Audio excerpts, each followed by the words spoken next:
Let's meet our players real quick.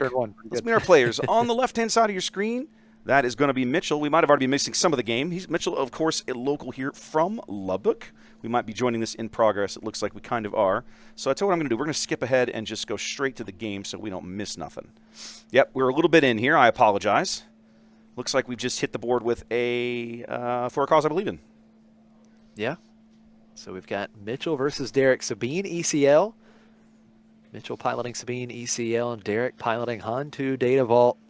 Looks like we've already got some early units in the space arena. Looks like the Black One and Resistance Blue Squadron, I believe, in the space arena for Derek. Yeah, I believe so.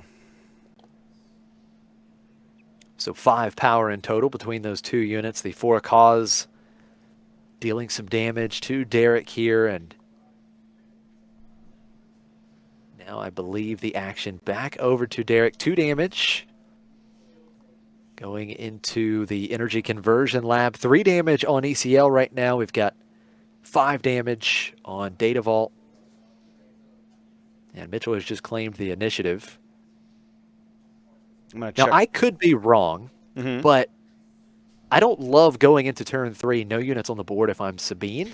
No. The For a Cause I believe in, staring down a 33 HP base and not putting any pressure on the board. I don't love it. No, I'm with you on this one. I don't know that I would have made that choice either. If I had other choices, we have no idea what is in hand. But right. But yeah, I'm with you.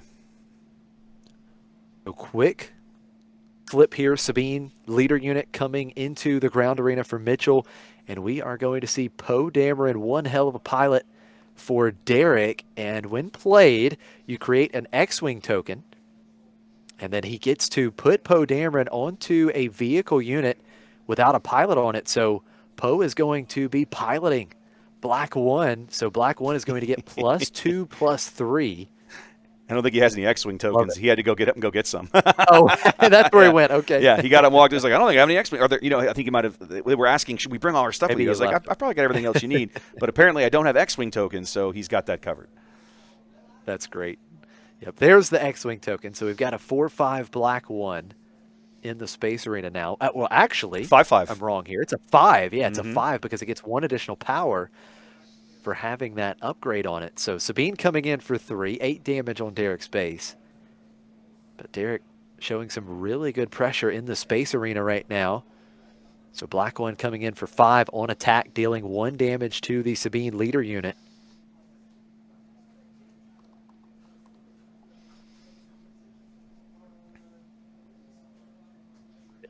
Just with the classic K2SO on turn 3. As the Sabine player, 3 more damage into Energy Conversion Lab with Resistance Blue Squadron.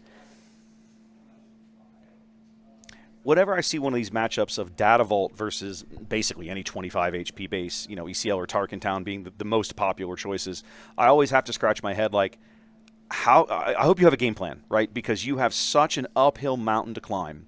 You've got to be on the ball. Like every minute you are not pushing damage to your opponent's base, you're basically just falling even farther behind.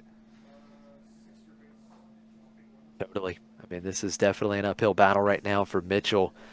Derek is showing 10 damage in the space arena, so he's actually threatening with more damage on the board here.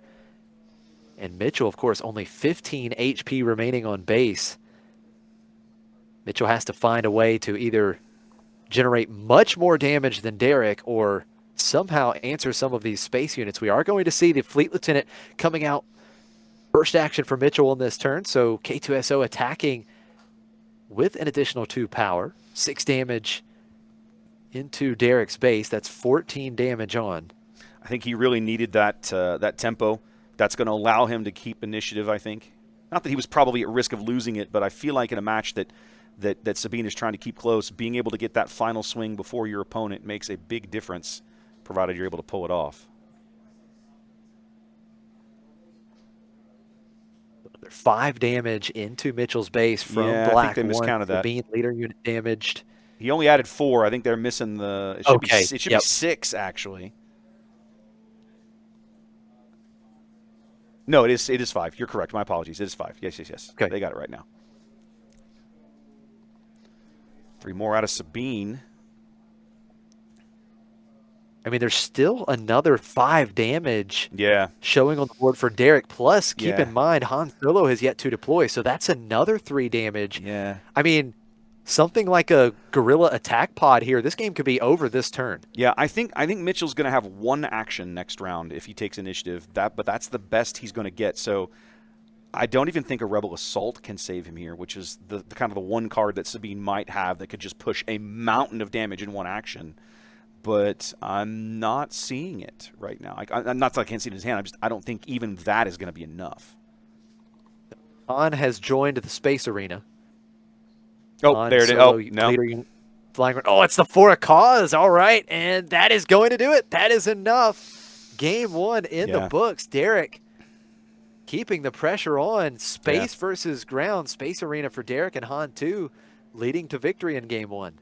Yeah, we were a little late getting onto that one. I apologize. I think that I'm with you. Again, not knowing what was in Mitchell's hand makes that tough to critique. But I feel like in this matchup, Sabine needs to be a little more focused on getting units on the board and a little less emphasis on messing around with things like for cause early in the game.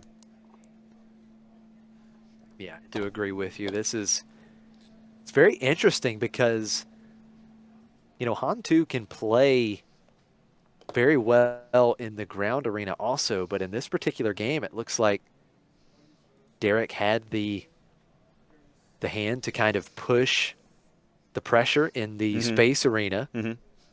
And I'm almost wondering that for a cause on turn 2, if maybe Mitchell's most optimal play would have been a 3-cost unit maybe in the space arena, but it just gets eaten up by what was already there. So That's I'm a not fair sure point. if maybe that kind of led to the audible to for a cause. But yeah, it's possible. He did have, at one point I looked down, he had a red 5 in his discard pile.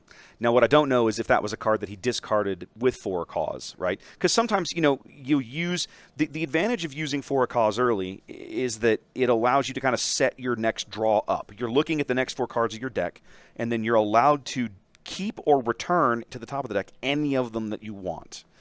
You can, in other words, you can put them back or you can throw them away. So you can basically then kind of filter your deck, like, this is not useful, or this is what I really want to draw next round. And so you discard the stuff, and you can set up your next draw. But so in the early game, that feels really good. But when you've got an 8 HP deficit to make up, I almost feel like you need to be putting a more permanent threat onto the board in that particular round to get good value out of what you're trying to do. yeah. No, you're absolutely right. I mean, in this spot for Mitchell, I mean, I just don't see a world in this matchup, as you mentioned, being 8 HP behind. I don't see a world where Mitchell can win this game by controlling what Derek wants to do. So No, I mean, think he's going to have to just get a good start, Yeah. foot on the gas through and Yeah. through, and hope that it's enough to get there. Yeah, I think Sabine basically just has to just put her foot down and slam as much damage as possible, and force Derek into a world where he's not attacking your base, he's attacking your units, because if he doesn't, he's going to get his face melted off. Like that's the world that Sabine wants to live in. But in a matchup like this, I'm not sure. And maybe there's another game plan out there that I've not seen, but I'm just not sure you have the opportunity to run any other game plan. Yeah. Well, both players, I believe we are about set and ready to go for Game 2 here in Round 4 of this Planetary Qualifier in Lubbock, Texas. Mitchell has the initiative, and Mitchell is going into the space arena. We'll see if Derek playing a little differently here in Game 2. It is Sabine, the 2-cost Sabine unit coming down for Derek. So ground versus space, but opposite sides of the table.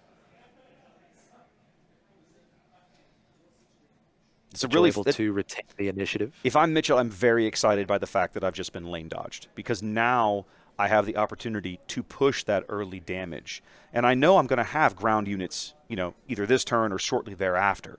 In a perfect world, what I have in my hand right now is maybe like a fleet lieutenant. Push 5, get a ground unit down. Next turn, maybe I push damage, or maybe I go ahead and clear something, this is the Sabine or something. But I feel like that would be a really, really optimal play. Instead, he's got a Luke, which is nice.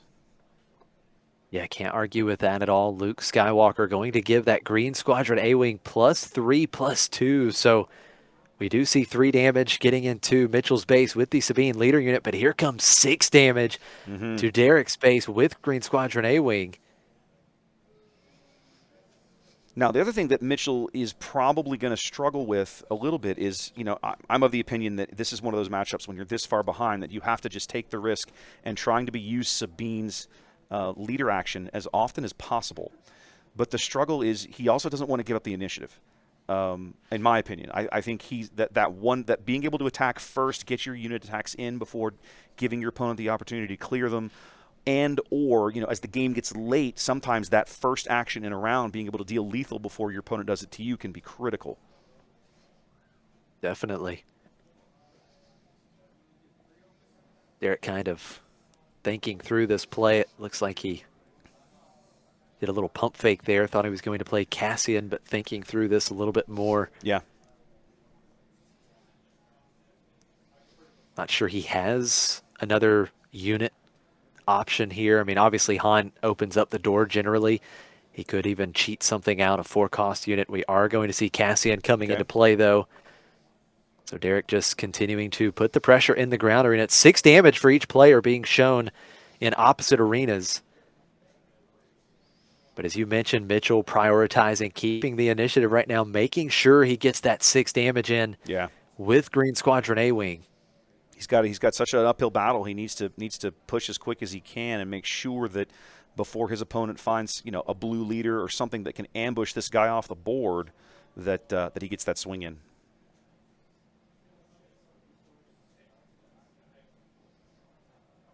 This is a critical turn for Mitchell. This is the Sabine deploy turn. He has to hope he can generate as much damage as possible and not run into any Sentinels. And that's one thing that we don't see as often here in these Han-2 green decks. We generally are not seeing the cheap Sentinels as often as we are in the blue version.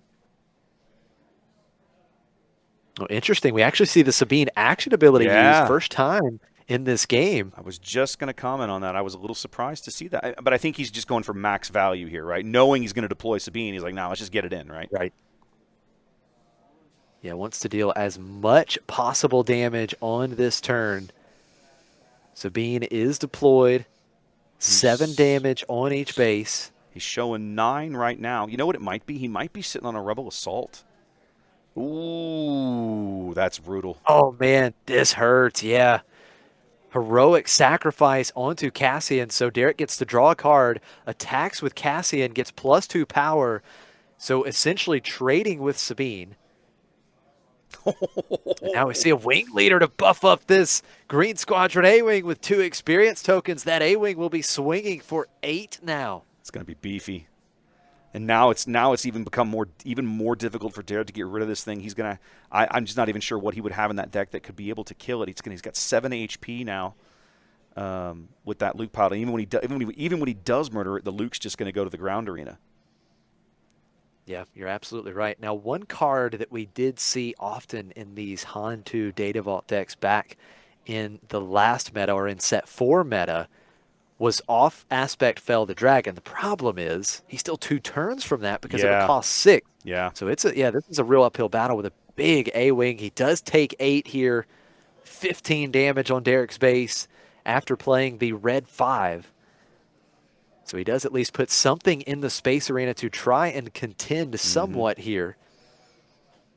Well, and now we're getting into the 5 and 6 resource round where the ECL still hasn't been used, so now it's like, okay, Poe's coming, Wrecker's coming. Derek has to be very cognizant of what he's going to be putting into the ground arena because he knows those cards are in this deck. Oh, absolutely. Poe ECL, Wrecker ECL, a couple of the bread and butter plays ever since Shadows of the Galaxy for these Sabine Energy Conversion Lab decks. I think Derek took initiative here, and I did not switch it. So I'm going to move the marker, but they haven't moved the token either. I feel like if Mitchell had the initiative, we would already be seeing things attack. Right. Totally agree with you. But yeah, I do believe Derek took the initiative. Let's see what this first play is. Okay. We are going to see an Adelphi Patrol Wing here with the initiative. That red 5 will attack for a total of 5 damage here. We'll get +2 power. But it's not enough to take out the A-Wing. No, he's just going to go to face. So just 5 to base, yeah. So what is that? 12 damage now on Mitchell's base, 13 HP remaining. There it is. There it is. You called it. Rebel Assault. This is going to be a big swing. 3 from Wing Leader and a total of 9 from the A-Wing. Should be a 12-point hit. This is a massive swing. And that should leave Derek with just 6 HP remaining, meaning one more attack with that Green Squadron A-Wing finishes this game. I honestly think if I'm Mitchell, I just claim here. I mean, you've got lethal in the unit you need. Just claim here and be done. Don't mess with Sabine ping. Don't play anything. It feels like maybe the wrong answer, but your opponent's tapped out. Yeah, there it is. Yep. Yeah, very solid choice there. Just claim the initiative, and Derek just attacking with that Sabine right away, showing that he did not have an answer for the A-Wing. I think the only possible out there is if he is running Fell the Dragon. Yeah. You could have claimed there instead of attacking with Right. Sabine and then hope to find it because Yeah. you're at 6 resources at that Right. point and take out the A-Wing, but maybe he's not running it or just didn't feel like it was an option, and we're Yeah. moving on to game 2. Or excuse me, game 3. Right, going to game 3. Mitchell's tied it up. Yeah, I mean, the only they're out there maybe would have been like if you've got a Bright Hope in the deck and you think you might stumble into it. Like that's a very common command heroism card that we see a lot of these decks play. It's got a lot of utility, a lot of value in it. But if you don't have it in there, then obviously you have no outs at that point, because I can't think of any other Space Sentinels. Red certainly isn't going to have any Sentinels, and green doesn't even have very much up there. So here we go, game 3. Mitchell giving us a deciding game 3 after falling behind early in this match. Derek will start the initiative.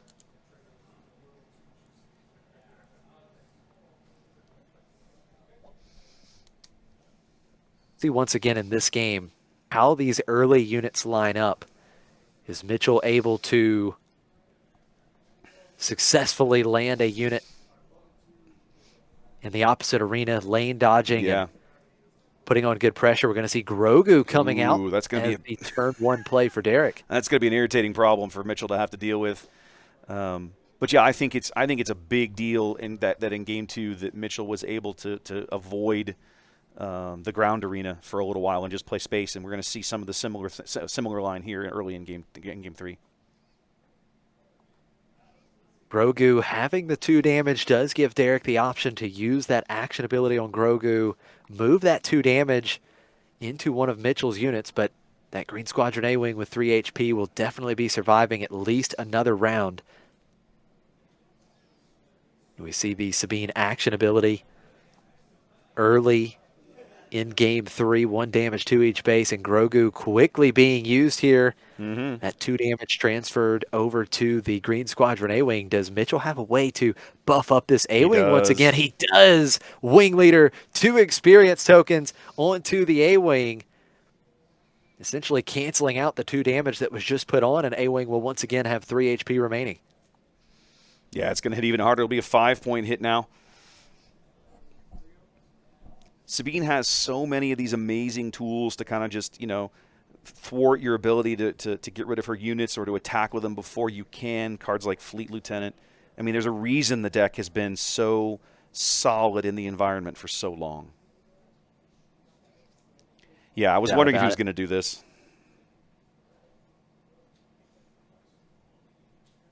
Okay, interesting. Using the Han action ability.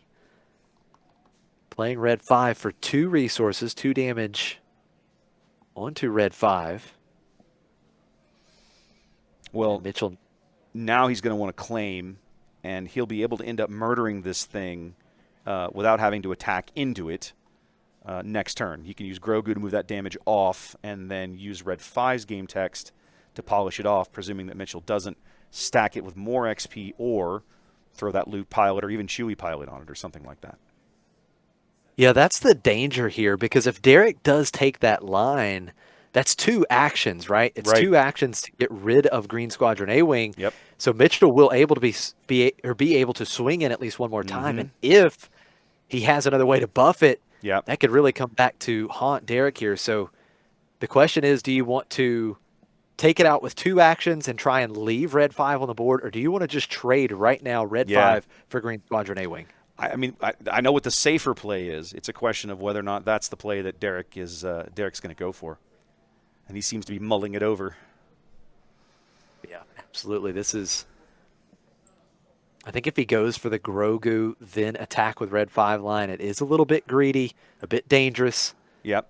We'll see if he feels it's a safe enough line here. 7 damage on Derek's base, just 2 damage on Mitchell's base.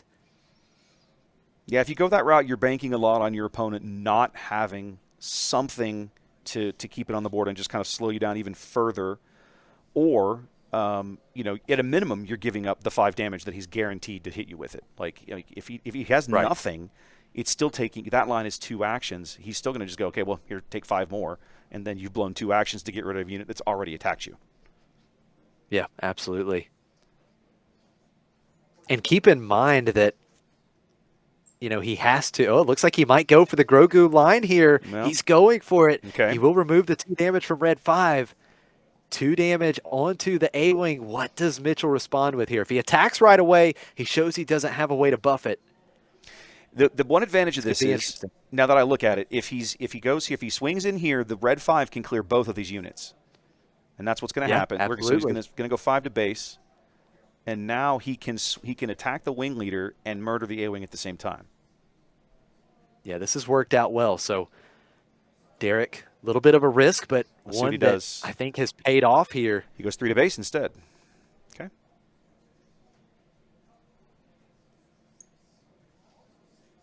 So keeping the wing leader on the board, Mitchell is going to get into Derek's base for 2 with wing leader. 14 damage on Derek's base.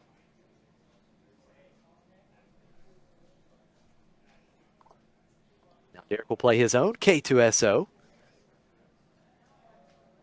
And now it's time for Sabine to go to work. 1 damage to each base with the action ability.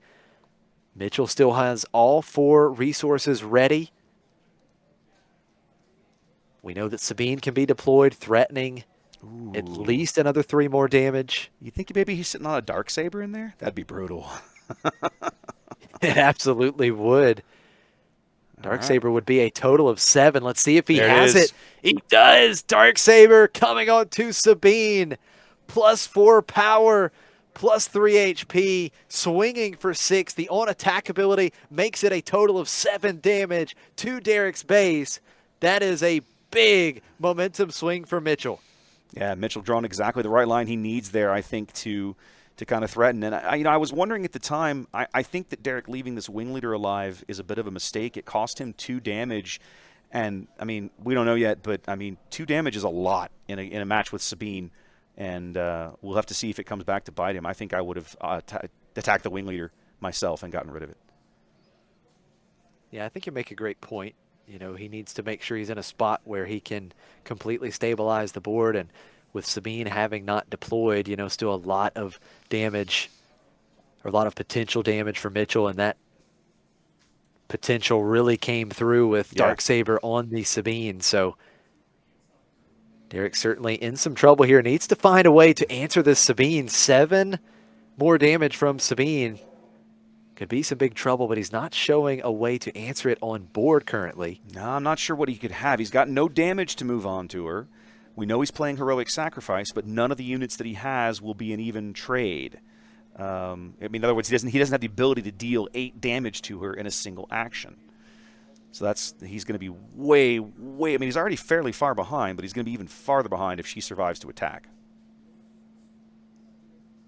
Like we are going to play a 6-cost unit for 5 here. Han action ability. Wrecker coming out a turn early with 2 damage on, but now we will see Derek defeating one of his resources, dealing 5 damage to the Sabine leader unit. So Sabine, just 3 HP remaining. How does Mitchell Fleet respond? Lieutenant? He's not attacking right away. Fleet Lieutenant, he will attack right away with an additional 2 power, 10 damage into Derek's base. Or excuse me, 9. I'm sorry, 9. Yep.